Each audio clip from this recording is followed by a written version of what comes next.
Next question है guys 21, आपका 3 marks का क्वेश्चन है, why are intellectual property rights important for entrepreneurship. Entrepreneurship में आईपीआर क्यों इंपॉर्टेंट है? तो एंटरप्रेन्योरशिप में हमने पढ़ा क्या था, बिजनेस से क्या अलग करता है, जब आप कुछ क्रिएटिविटी लाते हो, कुछ इनोवेशन लाते हो अपने प्रोडक्ट में, जो आपका प्रोडक्ट को बाकी मार्केट में जो भी प्रोडक्ट है आपसे प्रोडक्ट के रिलेटेड कॉम्पिटिटर से, उससे अलग बनाता है आपके प्रोडक्ट को, तभी तो एंटरप्रेन्योरशिप में आओगे आप। तो उसके अंदर आईपीआर तो आपको इंपॉर्टेंट होंगे ही होंगे। तो क्या इंपॉर्टेंट है देखते हैं कि भाई क्रिएटिविटी इन्वेंशन को इंकरेज करता है, ठीक है ना, और मोटिवेशन देता है क्रिएटर्स को कि भाई रिवॉर्ड मिलेगा, आगे जाके आईपीआर मिलेंगे तो आपको फायदा ही है ना। प्रिवेंट करता है कि कोई भी आपकी परमिशन के बिना आपका जो भी फॉर्मूला है सामान बनाने का, आपके गुड्स बनाने का कोई भी तरीका है, मेथड है, टेक्निक है, उसको कॉपी ना कर ले, तो इस चीज को प्रिवेंट करता है। और जो क्रिएटर्स होते हैं उनको अपने प्रोडक्ट के लिए, अपनी इनोवेशन के लिए रिकॉग्निशन मिलती है, उसके लिए इनकम मिलती है। और अलाउ करता है international rules like TRIPS agreement to protect IPs. तो इंडिया जो है इस चीज को फॉलो करता है। तो आई होप आपको इंपॉर्टेंस जो है आईपीआर के क्लियर है, कोई भी 4 पॉइंट लिख देना। नेक्स्ट क्वेश्चन है आपका guys 22A, what specific steps can be taken by business enterprises for environmental protection। ठीक है, तो role of business in environmental protection. तो बिजनेस जो है वो अपने रिसोर्सेज को, अपने नेचर से रिसोर्सेज को, सोसाइटी से रिसोर्सेज को यूज करता है, लैंड यूज करता है, मनी यूज करता है, एम्प्लॉयज ह्यूमन यूज करता है ना। तो अब उसका ये काम है कि भाई अपने प्रॉफिट के चक्कर में वो हार्म ना पहुंचा दे एनवायरमेंट को। तो क्या क्या रोल उसके होने चाहिए, पॉल्यूशन कंट्रोल करना, तो वो ऐसी एक्टिविटीज को अवॉइड करे जिससे किसी भी तरीके का पॉल्यूशन जो हो वो क्रिएट हो, ठीक है, अवॉइड करे air water land pollution. Waste management, जो भी स्क्रैप उसका बचता है, वेस्ट उसका बचता है, उसको उसका प्रॉपर ट्रीटमेंट करे उसको डिस्पोज करने से पहले, ठीक है। इको फ्रेंडली प्रोडक्शन, तो ऐसी टेक्निक्स का यूज करे, ऐसे मेथड का यूज करे, ऐसी रॉ मटेरियल का यूज करे जो एनवायरमेंट को किसी भी तरीके का हार्म ना करे, जैसे कि यूज लेस प्लास्टिक और मोर बायोडिग्रेडेबल आइटम, ऐसे आइटम्स का यूज करें जो बायोडिग्रेडेबल होते हैं नेचर में और इजीली उनको डिकम्पोज किया जा सकता है। रिसाइकल करें, तो जो मटेरियल है उनको रीयूज करें मटेरियल को, और जो वेस्टेज है वो रिड्यूस कर सके, ठीक है। और ट्री प्लांटेशन, तो ऐसी डिराइव्स वगैरह करें, जैसे कि प्रमोट करें green ever around factories area, जो भी फैक्ट्री है उसके आसपास ग्रीनरी लगाए, पेड़ लगाए, है ना। अवेयरनेस प्रोग्राम, तो लोगों के लिए कुछ प्रोग्राम जो है अपने एम्प्लॉयज के लिए, बेसिकली एम्प्लॉयज के लिए, स्टाफ के लिए, इनके लिए अरेंज करें, ताकि उनको एनवायरमेंटल केयर के बारे में अवेयर किया जा सके कि वो करना कितना इंपॉर्टेंट है और हमारे लिए ही वो चीज फायदेमंद होगी, ठीक है। नेक्स्ट क्वेश्चन है गाइस आपका 22B, इसी के ऑप्शन में दिया हुआ है कि कॉन्सेप्ट बताना है कि बिजनेस एथिक्स होता क्या है। तो बिजनेस एथिक्स जो है कुछ मॉरल रूल्स होते हैं, वैल्यूज होती हैं जो बिजनेस को फॉलो करनी चाहिए। ये फॉलो करके क्या फायदा होगा, फेयर डीलिंग होगी, आपकी जो एडवर्टाइजमेंट होगी वो ट्रूथफुल होगी, आप किसी भी तरीके से लोगों को मिसलीड नहीं करोगे, कोई ब्लैक मार्केटिंग या होर्डिंग्स का आप यूज नहीं करोगे, आप जो भी लॉज हैं उसको फॉलो करोगे, लोगों की रिस्पेक्ट करोगे, उनके लिए क्वालिटी ऑफ गुड्स या सर्विसेज बनाओगे, आप उनको फेयर प्राइसेस में प्रोवाइड करवाओगे, और सभी लोगों के लिए वो एक्सेसिबल हो, और प्रोडक्शन करते समय जो एक्टिविटीज हुई है उसे किसी भी तरीके का हार्म जो है एनवायरमेंट को ना हो। तो ये सारा का सारा जो है कुछ मोरल रूल्स और उसके बेस वैल्यूज के बेस पे किया जाता है जब आप एक्टिविटीज को, तो उसको बिजनेस एथिक्स कहते हैं। फॉर एग्जाम्पल टाटा ग्रुप जो है वो स्ट्रॉन्ग बिजनेस एथिक्स को फॉलो करने के लिए जाना जाता है। तो क्या करते हैं, अपने इंप्लॉइज को फेयरली ट्रीट करते हैं, मतलब फेयर इनकम देते हैं, किसी तरीके का कस्टमर को चीट नहीं करते हैं, और जो भी एनवायरमेंटल रूल्स हैं उनको फॉलो करते हैं। फॉर एग्जाम्पल एक रिसेशन के टाइम पे जब मंदी हुई थी बहुत ज्यादा, तो डिमांड वगैरह कम हो गई थी, लोगों की इनकम कम थी और प्राइसेस बहुत हाई हो गए थे। तो ऐसे में टाटा स्टील्स ने क्या किया, अपने वर्कर्स को फायर नहीं किया, उन्होंने उनके वर्किंग आवर रिड्यूस कर दिया। उन्होंने ये नहीं किया 10 में से 4 लोगों को हटा दिया, 5 लोगों को हटा दिया, उन्होंने 10 के 10 लोगों को काम दिया, बस उनके वर्किंग आवर्स को रिड्यूस कर दिया ताकि हर बंदे पे इनकम हो, हर बंदे पे जॉब हो, ठीक है। तो ये क्या शो करता है उनकी एथिकल बिहेवियर को, कि वो राइट थिंग कर रहे हैं, सिर्फ और सिर्फ अपनी प्रॉफिटेबल थिंग को नहीं कर रहे हैं, ठीक है। आई होप आपको बिजनेस एथिक्स क्लियर है। नेक्स्ट क्वेश्चन है गाइस आपका 23A, what is business risk and explain its types. और इसी के ऑप्शन में एक क्वेश्चन और आया हुआ 23B, इसके कोई 3 कैरेक्टरिस्टिक जो है बिजनेस रिस्क की वो आपको बतानी है, स्टेट करनी है। तो मैंने जब ये बिजनेस रिस्क का टॉपिक पढ़ाया था तभी मैंने बोला था बहुत इंपॉर्टेंट टॉपिक है, इससे क्वेश्चन जरूर जरूर बनता है, और अभी भी बोल रही हूँ ये सैंपल पेपर में आया, बट आपके क्वेश्चन पेपर में भी आपको बिजनेस रिस्क से क्वेश्चन दिख सकता है, तो जरूर करके जाना है इसको। कुछ भी नहीं है इसके अंदर, आपको बस बहुत सिंपल सा आपका कॉन्सेप्ट है। तो अगर बिजनेस रिस्क की बात करें, बिजनेस रिस्क होता क्या है, तो बिजनेस रिस्क जो है आपकी फ्यूचर के अंदर कुछ ऐसी एक्टिविटीज हो जाए जिससे आपकी डिमांड कम हो जाए, और उन एक्टिविटीज के बारे में, उन इवेंट्स के बारे में आप आसानी से प्रिडिक्ट भी नहीं कर सकते हो, तो उनके होने की जो पॉसिबिलिटीज है उसको हम बोलते हैं बिजनेस रिस्क। और उसकी वजह से हो सकता है आपका प्रॉफिट कम हो जाए, हो सकता है आपको प्रॉफिट होए ना, हो सकता है आपको लॉस हो जाए, है ना। तो business risk refer to the possibility of low profit और losses due to uncertainties and unexpected events, ठीक है। तो नेचर की बात कर लेते हैं, या हम बोल सकते हैं कैरेक्टरिस्टिक्स या फीचर की बात कर लेते हैं। तो कैसा होता है रिस्क, बिजनेस रिस्क अनसर्टेन होता है, आपने ऐसी इवेंट से ये अराइज होता है जिसको आप प्रेडिक्ट नहीं कर सकते हो। तो फ्यूचर इवेंट जैसे कि नेचुरल डिजास्टर्स, अर्थक्वेक, फ्लड्स का आ जाना, ठीक है, या आपकी डिमांड किसी भी तरीके से शिफ्ट हो जाना, मार्केट में कोई नया प्रोडक्ट आ जाना जिसकी वजह से आपके प्रोडक्ट की डिमांड गिर जाना, ठीक है, कोई स्ट्राइक हो जाना, आपके एम्प्लॉयज का स्ट्राइक कर लेना। तो ये ऐसी चीजें जो आपने प्लान नहीं की थी और आप इनका अंदाजा भी नहीं लगा सकते हो, है ना, अनसर्टेन है ये सारी चीजें। तो इनसे जब भी आपके कोई भी प्रॉफिट जो है आपका कम हो जाता है या आपको कोई लॉस हो जाता है, तो वो क्या होता है, आपका बिजनेस रिस्क होता है। दूसरा, बिजनेस रिस्क एसेंशियल पार्ट है आपके बिजनेस का। बिजनेस ही दूसरा नाम मान लो रिस्क ही होता है। आप जितना रिस्क लोगे उतना बड़ा आपका प्रॉफिट हो सकता है, लेकिन उतना ही बड़ा आपका लॉस भी हो सकता है। तो रिस्क जो है आप बिजनेस से कभी भी हटा नहीं कर सकते हो, आप इसको कम कर सकते हो। आप कम पैसा इन्वेस्ट करोगे, कम प्रोडक्शन करोगे, रिस्क कम हो जाएगा, बट आप इसको एलिमिनेट नहीं कर सकते हो। बिजनेस का एक इंटीग्रल पार्ट है, ये एक एसेंशियल पार्ट है बिजनेस का, ठीक है। बिजनेस है तो रिस्क है। तीसरा जो नेचर है इसका फीचर है कि बिजनेस साइज के हिसाब से ज्यादा बड़ा हो सकता है, ज्यादा छोटा हो सकता है। मतलब अगर आपने छोटा बिजनेस है, आपका स्मॉल स्केल पे कर रहे हो, कम इन्वेस्टमेंट कर रहे हो, ऑब्वियसली छोटा रिस्क होगा। और बड़ा बिजनेस अगर आपका है, आप बड़े लेवल पे कर रहे हो, लार्ज स्केल पे कर रहे हो प्रोडक्शन आपका, तो आपको ज्यादा रिस्क होने का खतरा है ना। तो रिस्क जो होगा आपका छोटा या बड़ा हो सकता है according to the size of the business. तो बिजनेस जो स्मॉल बिजनेस होगा उनको लोअर रिस्क देखने को मिलेगा, जो लार्जर बिजनेस होंगे उनको हायर रिस्क देखने को मिलेगा। वहीं बात करें अगर आप रिस्क ले रहे हो तो किसके लिए ले रहे हो, प्रॉफिट के लिए ले रहे हो ना। तो जितना बड़ा रिस्क लोगे उतने प्रॉफिट होने की पॉसिबिलिटी होगी, जितना छोटा रिस्क लोगे उतना ही प्रॉफिट होने की आपको पॉसिबिलिटी होगी। वहीं अगर प्रॉफिट है तो भाई बदले में दूसरा जो उसका हिस्सा है क्या है, लॉस है ना, प्रॉफिट नहीं होगा। तो जितना बड़ा रिस्क ले रहे हो, जितना बड़ा प्रॉफिट हो सकता है उतना बड़ा लॉस भी हो सकता है ना। तो प्रॉफिट जो होता है वो रिस्क का क्या होता है, रिवॉर्ड होता है। तो जितना बड़ा रिस्क होगा उतना बड़ा प्रॉफिट होगा और उतना ही बड़ा लॉस भी हो सकता है। तो नेचर या कैरेक्टरिस्टिक्स या फीचर्स बोल सकते हैं वो क्लियर है। अभी कॉजेस देख लेते हैं, या आप इनको बिजनेस इसके रिस्क के टाइप भी बोल सकते हो, ठीक है। टाइप में भी आप यही लिख सकते हो। तो कौन सा पहला टाइप जो है, जो ऐसा रिस्क जो बिजनेस का नेचुरल कॉज की वजह से हो, हमारा कोई लेना देना नहीं है, हमारी कोई गलती नहीं है, नेचुरल कोई कॉज हुआ, नेचुरल कोई कैलेमिटीज हुई, जैसे कि कोई नेचुरल डिजास्टर हो जाए, उसकी वजह से आपको अगर कोई नुकसान होता है तो वो नेचुरल कॉज हो जाएगा आपका, जैसे कि फ्लड, अर्थक्वेक या फेनाइन्स वगैरह का आ जाना जिससे आपको लॉस हो जाए।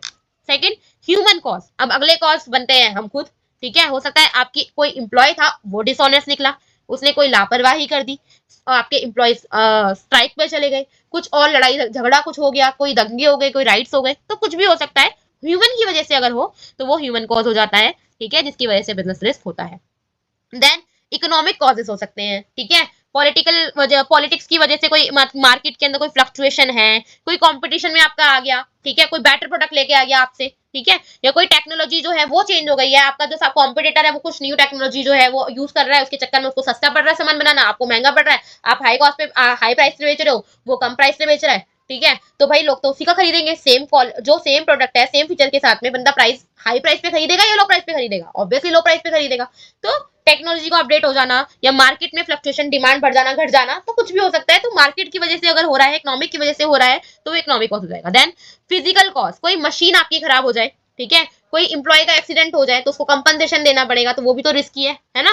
कोई इक्विपमेंट आपका ब्रेकडाउन हो जाए, खराब हो जाए, कुछ भी हो सकता है, तो वो फिजिकल कॉज हो जाएगा। एंड लास्टली कुछ और कॉजेस भी हो सकते हैं, जैसे कि पॉलिटिकल इंस्टेबिलिटी हो जाना या एक्सचेंज रेट फ्लक्चुएट हो जाना, है ना। रुपीज आप एक्सपोर्ट करते हो, मान लो अपना सामान एक्सपोर्ट करते हो या इंपोर्ट करते हो कुछ मटेरियल वगैरह बाहर से, तो जो फ्लक्चुएशन है आपकी करेंसी की वो हो जाना एक्सचेंज रेट की। तो आपको पहले कम पैसा देना पड़ रहा था सेम सामान के लिए, अब जस्ट उसमें कोई दूसरी कंट्री से जहां से आप सामान मंगाते हो वहां पे कोई महंगा कुछ नहीं हुआ, आपकी जो कंट्री का एक्सचेंज रेट है वो फ्लक्चुएट हो गया, वो चेंज हो गया, तो उसके चक्कर में अब आपको ज्यादा पैसा देना पड़ रहा है। या दूसरी कंट्री में आपका पैसा जो है रुपीज का पैसा गिर गया, अब वहां से आप तो प्राइस उतना ही ले रहे हो, लेकिन उनका जो करेंसी थी उसकी वैल्यू बढ़ गई, इसके चक्कर में आपको कम प्राइस उसका मिल रहा है, ठीक है।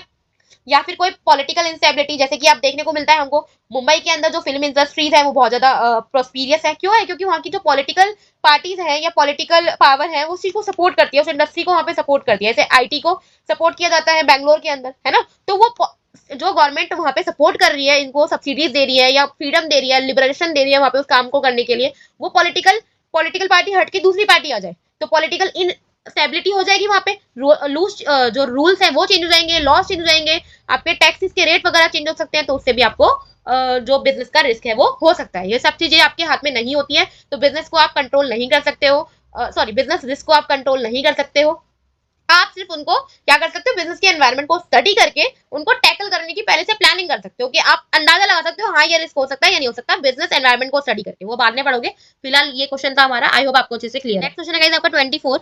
गरिमा जो है रन करती है एक स्मॉल मैन्युफैक्चरिंग यूनिट जो प्रोड्यूस करती है स्कूल यूनिफॉर्म्स को, और जब पीक सीजन होता है, एडमिशन सीजन होता है स्कूल्स के अंदर, तो यूनिफॉर्म की डिमांड बहुत ज्यादा होती है, तो उस टाइम पे उसको एक्स्ट्रा रॉ मटेरियल खरीदना पड़ता है और टेम्पररी वर्कर्स भी हायर करने पड़ते हैं, उनको पे करना पड़ता है।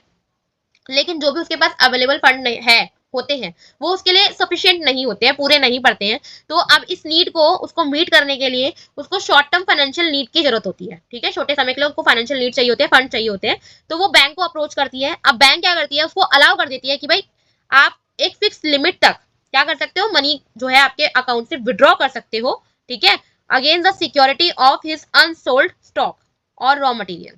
तो जो भी मटेरियल उसके पास है उसके अगेंस्ट वो सामान ले सकती है, ठीक है, और एंटायर बदले में उसको जो इंटरेस्ट है वो देना पड़ेगा उसकी एक्चुअली विड्रॉ जो हुई है उसके ऊपर, एंटायर लिमिट पे नहीं, जो भी उसने एक्स्ट्रा अमाउंट निकाला है अपने अकाउंट से जो उसके अकाउंट में अवेलेबल नहीं था उसके ऊपर उसको अमाउंट इंटरेस्ट देना पड़ेगा, ठीक है। आपको बताना है कि कौन सी बैंकिंग सर्विस जो है बैंक गरिमा को प्रोवाइड कर रही है और उसके दो फीचर्स भी हमें बताने हैं। तो यहाँ पे हमें देखने को मिल रहा है कि दो चीजें देखने को मिल रही है, एक है ओवरड्राफ्ट और दिखा रहा है कैश क्रेडिट।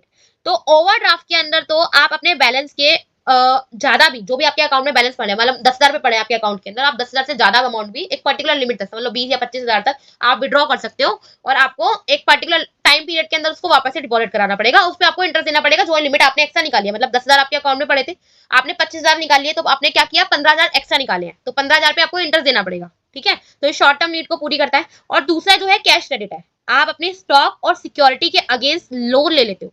तो यहाँ पे आपको ये नहीं बोला गया था कि आप अपने बैलेंस के एक्स्ट्रा जाकर विड्रॉ कर रहे हो, ठीक है। आपको यहाँ पे एक चीज मेंशन कर दी है कि आप जो आपका अनसोल्ड गुड्स है, आपके अनसोल्ड स्टॉक है, रॉ मटेरियल है, आप उसके अगेंस्ट एक फिक्स लिमिट तक विड्रॉ कर रहे हो अकाउंट से बैलेंस। तो यहाँ पे भी यही चीज मेंशन है। तो यहाँ पे किसकी बात हुई है, कैश क्रेडिट की बात हुई है। और आपको दो फीचर बतानी है इसकी। तो पहली फीचर तो यही हो जाएगी कि भाई लोन होता है, आपके स्टॉक या सिक्योरिटी के अगेंस्ट ले रहे हो, ठीक है, और ये आपकी वर्किंग कैपिटल नीड के लिए यूज होता है। वर्किंग कैपिटल क्या होती है, आपकी जो आपकी डे टू डे एक्टिविटीज, आपको लंबे समय के लिए पैसा नहीं चाहिए होता है, मतलब मान लो लॉन्ग टर्म के लिए होता है कि जो आपने स्टार्टिंग के अंदर बिजनेस में पैसा लगा दिया, अब पैसा लगा दिया, मशीन खरीद लिए, स्टाफ रख लिया, ये सब कर लिया आपने, टेक्नोलॉजी अपडेट कर ली, पूरा प्लान सेटअप कर दिया, सब कुछ कर लिया, लैंड वगैरह खरीद ली, ये होता है लॉन्ग टर्म के लिए जो आप फंड यूज करते हो। लेकिन अब आप उसके अलावा भी तो आपको पैसा चाहिए, आपको डे टू डे बेसिस पे रॉ मटेरियल खरीदना है, लेबर को पैसा देना है ना, ट्रांसपोर्टेशन कॉस्ट आ रही है आपको, वो पे करनी है, इलेक्ट्रिसिटी बिल पे करना है। तो ये डेली यूजेस के जो खर्चे हैं इनको पे करने के लिए जो कैपिटल चाहिए होती है उसको कहते हैं वर्किंग कैपिटल, ठीक है। तो ये वर्किंग कैपिटल नीड को कवर करता है कैश क्रेडिट। तो दो फीचर हो जाएगी आपकी, लोन होता है अगेंस्ट स्टॉक सिक्योरिटी और आपकी वर्किंग कैपिटल नीड्स को फुलफिल करने के लिए आप इसको यूज करते हो। आई होप आपको अच्छे से क्लियर है। नेक्स्ट क्वेश्चन है गाइस 25, बोला गया है मिस्टर अर्जुन जो है ओन करते हैं एक टेक्सटाइल शॉप जो इंश्योर करवाई है उसने 10 लाख रुपए की डैमेज के, फायर डैमेज के अगेंस्ट, ठीक है, फायर डैमेज के अगेंस्ट करवाई है। एक रात को उसके शॉप के अंदर इलेक्ट्रिकल शॉर्ट सर्किट जो होता है वो हो जाता है, जिससे एक छोटी सी फायर लग जाती है उसके स्टोर रूम के अंदर, और जो फायर है बाद में उसको बुझा दिया जाता है फायर डिपार्टमेंट के थ्रू। लेकिन जो वाटर है उसकी वजह से उसका मोस्ट ऑफ द फैब्रिक रूइन हो जाता है क्योंकि पानी घुस जाता है उसके अंदर, ठीक है। अब वो जब अर्जुन जो है क्लेम फाइल करने जाता है तो इंश्योरेंस कंपनी जो है एग्री कर देती है कि भाई वो कंपनसेट तो करेगी, लेकिन जो एक्चुअल लॉस उसका हुआ है 10 लाख नहीं, टोटल जो उसके टोटल इंश्योर्ड अमाउंट था 10 लाख वो नहीं देगी, लेकिन जितने का नुकसान हुआ है सिर्फ वही देगी। तो आपको आइडेंटिफाई करना है और एक्सप्लेन करना है दो इंश्योरेंस प्रिंसिपल जो यहाँ पे इलिस्ट्रेट किए गए हैं। तो पहली चीज तो उसने कौन सा एक्चुअली डैमेज लिया था, सॉरी इंश्योरेंस लिया था, किस चीज के खिलाफ लिया था, फायर के अगेंस्ट, और उसका सामान जो है वो किससे खराब हुआ है, वो खराब हुआ है पानी से, वाटर से खराब हुआ है, ठीक है। वो बात अलग है कि फायर लगने की वजह से पानी से बुझाया गया तो उसको मिल गया, ठीक है। जो पहला आपका इंश्योरेंस है ये बताया गया है फायर वाला, सॉरी जो आपको बताया गया प्रिंसिपल ऑफ इंश्योरेंस वो बताया गया, प्रॉक्सिमेट कॉस्ट को यहाँ पे हाईलाइट किया गया है कि जो कंपनी जो है वो क्लेम जब ही देगी जब जो नियरेस्ट मेन कॉज है लॉस का वो इंश्योरेंस कंपनी कवर करेगी, इंश्योरेंस पॉलिसी में कवर हो रहा होगा, उसको बाकी को नहीं करेगी, क्योंकि उसका जो सामान खराब हुआ वो पानी से खराब हुआ, लेकिन वो बात अलग है कि आग लगने की वजह से पानी से सामान बुझाया गया था, आग बुझाई गई थी, उसकी वजह से उसका सामान जो था वो खराब हो गया, ठीक है। अभी इस केस के अंदर कंपनी मना भी कर सकती थी। तो एक तो इस चीज की बात हो रही है, प्रॉक्सिमेट कॉस्ट की बात हो रही है, और जो दूसरा जो इंश्योरेंस की पॉलिसी प्रिंसिपल है वो कौन सा है कि भाई वो पूरा का पूरा 10 लाख रुपए नहीं देगी, जितने का लॉस उसको हुआ है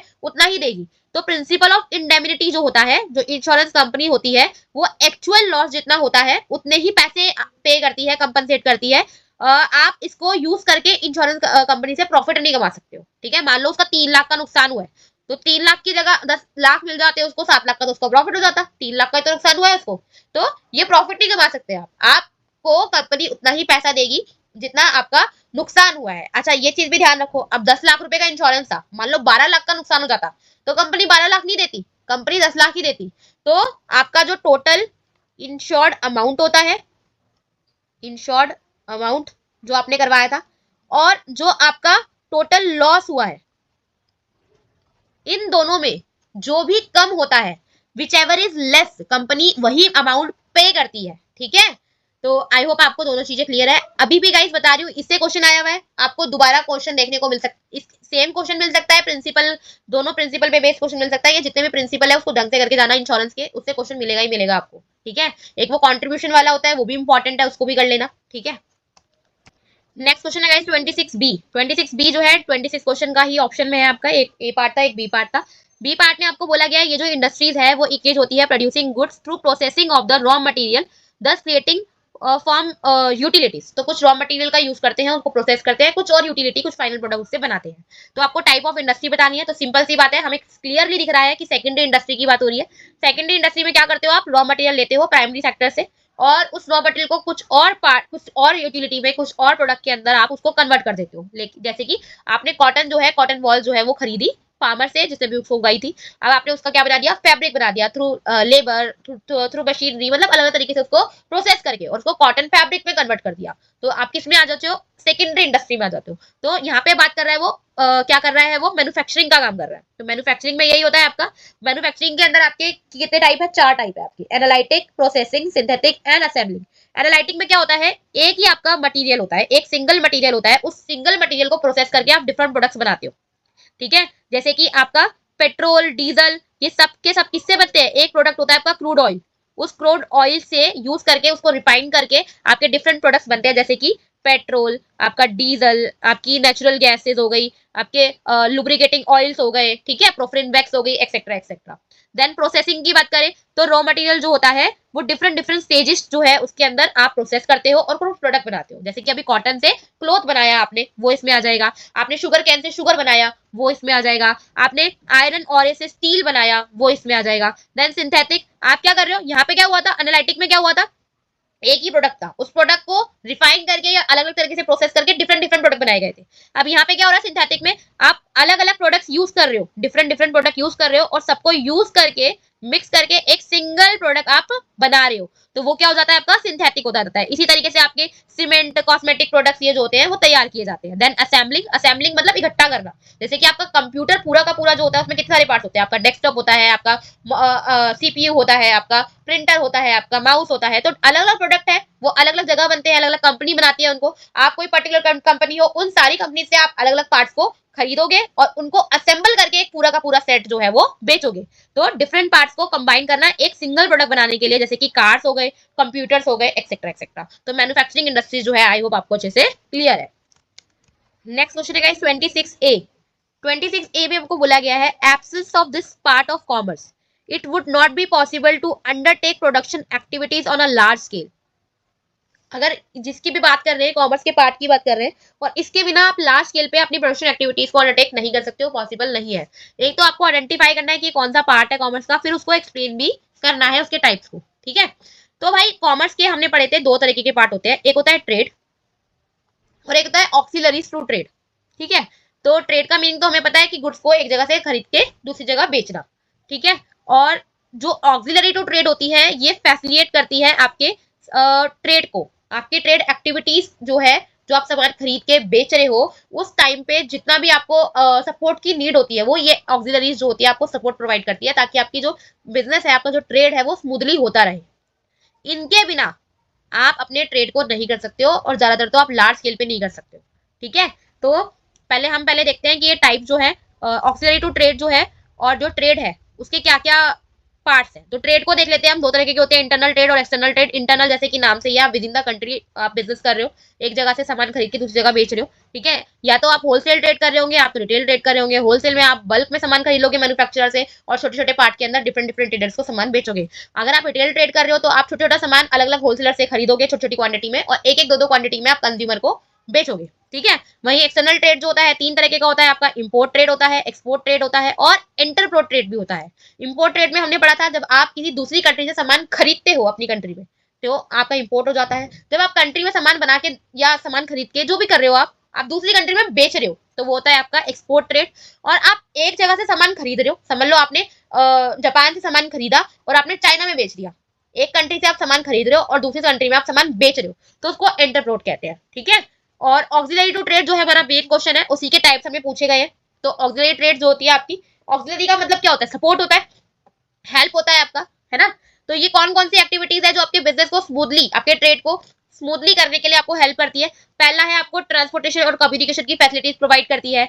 ठीक है। आपके गुड्स जो है वो जहां से आपने खरीदे वहां से आपके फैक्ट्रीज पे, आपके जो भी वेयर हाउस है वहां तक लाने में हेल्प करती है, पैकिंग वगैरह करने का काम करती है। और फिर आपको मार्केट में जहां पे भी आप सामान जाने वाला है या एक्सपोर्ट कर रहे हो या इंपोर्ट कर रहे हो, इंटरपोर्ट कर रहे हो तो पोर्ट्स वगैरह तक जाने का काम करते हो। ट्रांसपोर्टेशन हो गया, आपके स्टाफ के साथ में, आपके एम्प्लॉय के साथ में, आपके कस्टमर के साथ में कम्युनिकेट करने के लिए एक सिस्टम प्रोवाइड करती है। देन अगर आपको पैसे की कमी पड़ रही है, आपको फंड चाहिए तो बैंकिंग सर्विस हो जाएगी जो आपको लोन वगैरह जो है प्रोवाइड करेगी। ठीक है।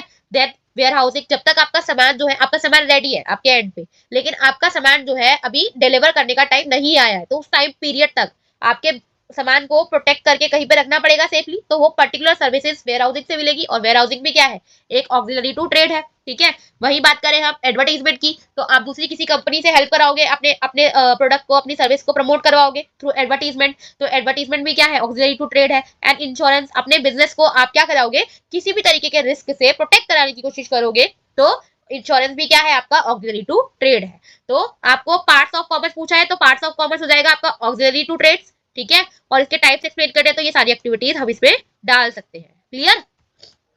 क्वेश्चन नंबर 27 क्या बोला गया है, एक वेल नोन ऑटोमोबाइल कंपनी है, उसका हेडक्वार्टर है जापान में। ठीक है। ऑटोमोबाइल की कंपनी है, हेडक्वार्टर है जापान के अंदर। उसने सेटअप करी है अपनी मैन्युफैक्चरिंग यूनिट्स इंडिया में भी काम कर रही है भाई, थाईलैंड में भी काम कर रही है भाई और ब्राजील में भी काम कर रही है भाई। द कंपनी जो है एडवांस टेक्नोलॉजी यूज करती है, मॉडर्न प्रोडक्शन सिस्टम का यूज करती है अपनी सारी ब्रांचेस के अंदर, ताकि एक यूनिफॉर्म क्वालिटी स्टैंडर्ड जो है वो मेंटेन कर सके हर कंट्री के अंदर, सेम क्वालिटी वाला प्रोडक्ट जो है मार्केट में ला सके हर मार्केट में। जो उसका इंडियन यूनिट है वो unit not only assemble the vehicle, वो सिर्फ असेंबल नहीं करती है लेकिन अपनी ही कंट्री से, इंडिया से ही दूसरी कंट्रीज में, जो इंडिया की नेबरिंग कंट्रीज है वहां पे एक्सपोर्ट भी करती है सामान बना के।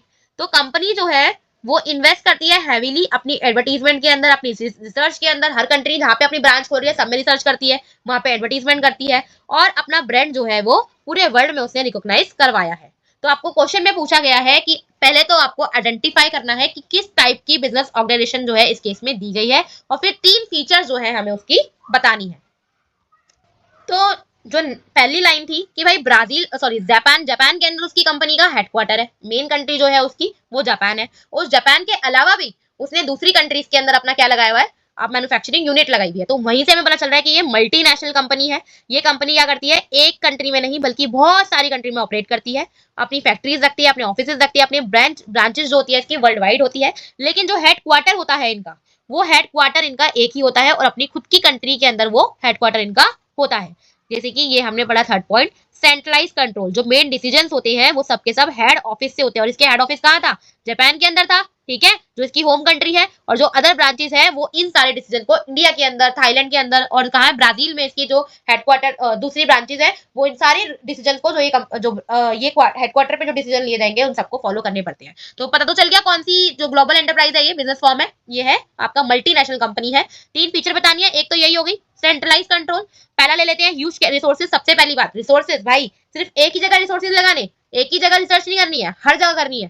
तो कैपिटल तो ज्यादा चाहिए ही होगी, तो एमएनसी जो है उसको बहुत सारा पैसा चाहिए होता है क्योंकि फंड जो होता है उसको ग्लोबल इन्वेस्टर से रेज करना पड़ता है। ठीक है। क्योंकि बैंक से अपनी फैक्ट्रीज को अपनी एडवर्टाइज करने के लिए, एक्सपेंड करने के लिए अपने बिजनेस को, हर जगह जहां भी अपनी ब्रांचेस वो लगा रही है सब जगह उसको पैसा चाहिए। ठीक है। और सेकंड हमारी जो फीचर है वो जाती है इंटरनेशनल ऑपरेशन। तो बहुत सारी कंट्री में काम करती है, हर जगह इनके फैक्ट्रीज होती है, ऑफिस होते हैं, ब्रांचेस होती है वर्ल्ड वाइड। ठीक है। थर्ड हमने पढ़ी लिया सेंट्रलाइज कंट्रोल, वैसे तो 3 ही पूछा था, बाकी भी बता देती हूँ आपको। फॉरेन कोलैबोरेशन होते हैं, अपने पार्टनर्स जो है लोकल कंपनीज के साथ में ये ले लेते हैं दूसरी जहाँ पे भी ब्रांच लगा रहे हैं वहाँ पे, ताकि आसानी से जो न्यू मार्केट है, दूसरी कंट्री की मार्केट है, उसमें वो एंटर कर सके। ठीक है। जैसे कि मारुति सुजुकी ने किया था, मारुति जो थी वो एक जापानीज कंपनी थी और सॉरी सुजुकी जो थी वो जापानीज कंपनी थी और मारुति जो थी वो इंडियन कंपनी थी। दोनों ने जॉइंट वेंचर किया, इससे क्या हुआ, जो मारुति थी उसको तो फायदा हो गया, नई टेक्नोलॉजी मिल गई, फंड्स मिल गए जो अपने साथ सुजुकी लेकर आई थी, ठीक है। कंपटीशन में पीछे रह रही थी मारुति, तो उसको कंपटीशन में पीछे नहीं होना पड़ेगा क्योंकि उसको अच्छे रिसोर्सेज जो है दूसरी कंपनी से मिल गए।